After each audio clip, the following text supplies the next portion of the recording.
Mostly ನಿಲ್ಲಕ್ಕಿಲ್ಲ. Politics ಇವತ್ತಿನ ಮಾಡ್ತಾಯಿದ್ದಾರೆ, ಮುಖ್ಯಮಂತ್ರಿ ಪೊಲಿಟಿಕ್ಸ್ ಅದು ಮಾಡಲಿಕ್ಕಿಲ್ಲ ಅನ್ನೋದು ಒಂದಿಷ್ಟು ವಿಶ್ವಾಸ ಮಾಡ್ತಾಯಿದ್ದಾರೆ. ಮತ್ತು ಬೇರೆ ಹಾದಿಲ್ಲ ಅದನ್ನು ಬಿಟ್ಟು ಡಿ ಕೆ ಶಿ ಅವರಿಗೆ.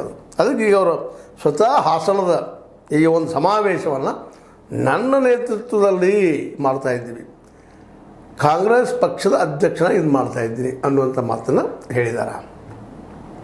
ಅಂದ್ರೆ ನೇರಾನೇರವಾಗಿ ಸಿದ್ದರಾಮಯ್ಯ ನಂತರ ಮತ್ತಾರೂ ಇಲ್ಲ ನಾನು ಅನ್ನೋದನ್ನು ಸ್ವಚ್ಛವಾಗಿ ಹೇಳಿ ಇದು ಕಾಂಗ್ರೆಸ್ ವರ್ಸಸ್ ಮತ್ತು ಜೊತೆಗೆ ದೇವೇಗೌಡರ ಕುಟುಂಬ ಎದುರಿಸೋ ನಾನು ಅನ್ನುವಂಥ ಮಾತನ್ನು ಸ್ಪಷ್ಟವಾಗಿ ಹೇಳ್ತಾ ಇದ್ದಾರೆ. ಇದು 2 ಪಾಯಿಂಟ್ಗಳು ಏನಿದಾವೆ.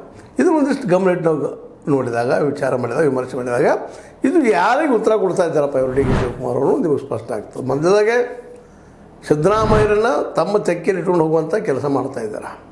ಇನ್ನೆಲ್ಲೂ ಹೊರಳಾಡದಂಗೆ ಮತ್ತೊಬ್ಬ ನಾಯಕನ ಎತ್ತಿ ಕಟ್ಟದಂಗೆ ತಮ್ಮ ಮೇಲೆ.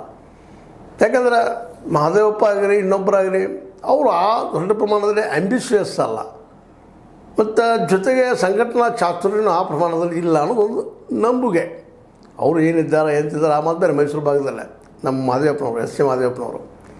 ಮತ್ತು ಅವ್ರು ಅತ್ಯಂತ ಆದ್ಮೇಲೆ ಯಾರಪ್ಪ ಅಂತಂದ್ರೆ ಈಗಾಗಲೇ ನಿಮ್ಗೆ ಗೊತ್ತಿದ್ದಂಗೆ ಸಿದ್ದರಾಮಯ್ಯರಿಗೆ ಸತೀಶ್ ಅವ್ರ ಮೇಲೆ ಒಂದಿಷ್ಟು ಭಾಳ ಪ್ರೀತಿ ವಿಶ್ವಾಸ. ಯಾಕಂದ್ರೆ ಈ JDS ಕಟ್ಟುವಲ್ಲೇ ಮತ್ತು ಪಕ್ಷವನ್ನು ಬಿಟ್ಟು ಬರುವಲ್ಲೇ ಏನಪ್ಪ ಅಂತಂದ್ರೆ ಸತೀಶ್ ಜಾರಕಿಹೊಳಿ ಅವರು ಭಾಳ ಪ್ರಮುಖ ಪಾತ್ರ ವಹಿಸಿದರು ಅನ್ನೋದು ಅಷ್ಟೇ ಮುಖ್ಯದ. ಈ ಪಕ್ಷವನ್ನು ಯಾವ ಹಿನ್ನೆಲೆಯಲ್ಲಿ ಕಟ್ಟಲಾಗಿದೆ ಅನ್ನೋದು JDSನವರಿಗೆ ಗೊತ್ತಿಲ್ಲ. ಪಕ್ಷ ರಚನೆಗೊಂಡಾಗ ಕುಮಾರಸ್ವಾಮಿಗೂ ಇರಲಿಲ್ಲ. ಪಕ್ಷ ಏನು ರಚನೆ ಆಯಿತು JDS ಸೆಕ್ಯುಲರ್ ಅಂತ. ನೀವು ಸೆಕ್ಯುಲರ್ ಅರ್ಥ ಗೊತ್ತಿಲ್ಲ ನಮ್ಮ ಕುಮಾರಸ್ವಾಮಿಗಳಿಗೆ. ಆ ಸಂದರ್ಭದಲ್ಲಿ ನಾವು ಯಾರು ಇದ್ದೀವಪ್ಪ ಅಂದ್ರೆ ನಾನು, ದೇವೇಗೌಡ, ಇಬ್ರಾಹಿಂ, ಸತೀಶ್ ಜಾರಕಿಹೊಳಿ, ಮಹದೇವಪ್ಪ, ವೆಂಕಟೇಶ, ಲಕ್ಷ್ಮೀಸಾಗರ್ ಸೇರಿ ಈ ಜಾತ್ಯತೀತ ಅನುಸರಿಸಿಕೊಂಡು ಪಕ್ಷ ಮಾಡಿದ್ದೀವಿ. ಇದು ಹೀಗಾಗಿ ಈ ಎಲ್ಲ ನೆಲೆಯಲ್ಲಿ ಅಂದರೆ ಇದರಲ್ಲಿ ಜಾರಕಿಹೊಳಿ ಅವರು ಇದ್ದಾರೆ, ಅದರ ಜೊತೆಗೆ ಇಬ್ರಾಹಿಂ ಇದ್ದರು. ಇಬ್ರಾಹಿಂ ಮಾತಾಡಬಹುದು, ಮಾತಿನ ಕಲಾಕಾರ.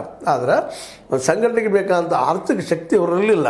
ಅದರ ಜೊತೆಗೆ ಮಹದೇವಪ್ಪನವರು ಆ ಪ್ರಮಾಣದಲ್ಲಿಲ್ಲ, ವೆಂಕಟೇಶ್ ಇಲ್ಲ, ಲಕ್ಷ್ಮೀಸಾಗರ್ ಅವರು ಇಲ್ಲ. ಈಗ ಅತಿ ಆತ್ಮೀಯರು ಯಾರಪ್ಪ ಸಿದ್ದರಾಮಯ್ಯ ಅಂದ್ರೆ ಸತೀಶ್ ಜಾರಕಿಹೊಳಿ ಅವರು. ಅಂದರೆ ನೆಕ್ಸ್ಟ್ 2028ಕ್ಕೆ ಮುಖ್ಯಮಂತ್ರಿ ಸ್ಥಾನಕ್ಕೆ ಡಿ ಕೆ ಶಿ ಅವರ ಪ್ರಬಲ ಪ್ರತಿಸ್ಪರ್ಧಿ ಯಾರಪ್ಪ ಅಂದ್ರೆ ಸತೀಶ್ ಜಾರಕಿಹೊಳಿ ಅಂತೇಳಿ ಸ್ವತಃ ಡಿ ಕೆ ಶಿ ಅವರು ಇಂಡೈರೆಕ್ಟಾಗಿ ಒಪ್ಕೊಳ್ತಾ ಇದ್ದಾರೆ.